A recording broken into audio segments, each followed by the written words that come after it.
एक कथा है कि सूर्य देव ने अपनी पत्नी का पुरुष अंग उसके मुंह में डालकर बलात्कार किया।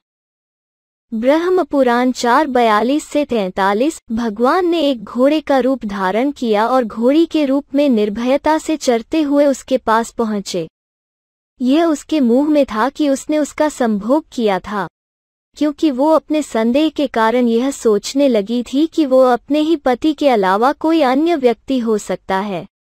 उसने अपने नथुनों से विवस्वत का वीर्य बाहर निकाला। अनुवाद विद्वानों का बोर्ड। जेल शास्त्री द्वारा संपादित शिव पुराण में भी इसका उल्लेख है। शिव पुराण उमा संहिता 5.3.5.3.2 से 34। उन्होंने एक घोड़े का रूप धारण किया और उसके साथ यौन भोग के लिए उससे संपर्क किया, जो उसकी चमक और संयम के पालन के कारण किसी भी जीवित प्राणी से अभिभूत नहीं हो सकता था।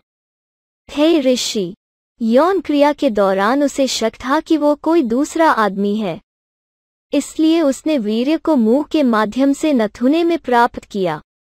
वहां से जुड़वां देवताओं अश्विन्स का जन्म हुआ, जो चिकित्सकों में सबसे प्रमुख थे। अनुवाद विद्वानों का बोर्ड। जगदीश लाल शास्त्री द्वारा संपादित मत्स्य पुराण 11:34 से 37 और ब्रह्मांड पुराण 2.3.5.9.7.4 से 76 में भी इस कहानी का उल्लेख है।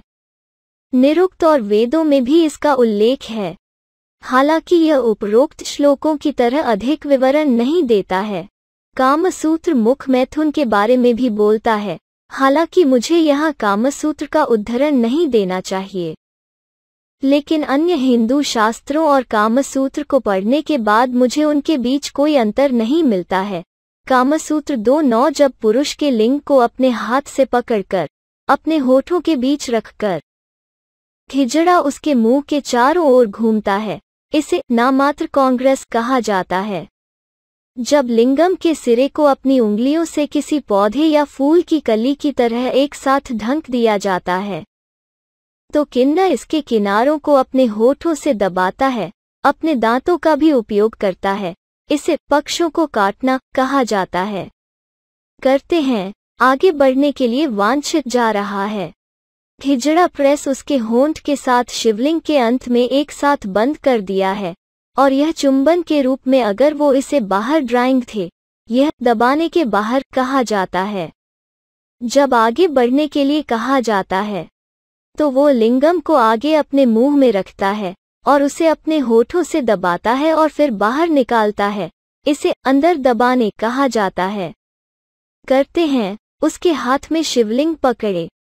खिजड़ा यह चुंबन जैसे कि वो निचले होंठ, यह कहा जाता है चुंबन कर रहे थे। यह चुंबन के बाद वो यह उसकी जीभ के साथ हर जगह को छू लेती है और यह के अंत से अधिक जीभ गुजरता है। यह मलाई कहा जाता है। करते हैं उसी तरह से वो इसे का आधा अपने मुंह में डालता है और जबरन चुंबन, और यह बेकार है। यह एक आम फल चूसने कहा जाता है। और अंत में जब पुरुष की सहमति से खिजड़ा पूरे लिंगम को अपने मुंह में रखता है और इसे बहुत अंत तक दबाता है, जैसे कि वो इसे निगलने वाला था, इसे निगलना कहा जाता है।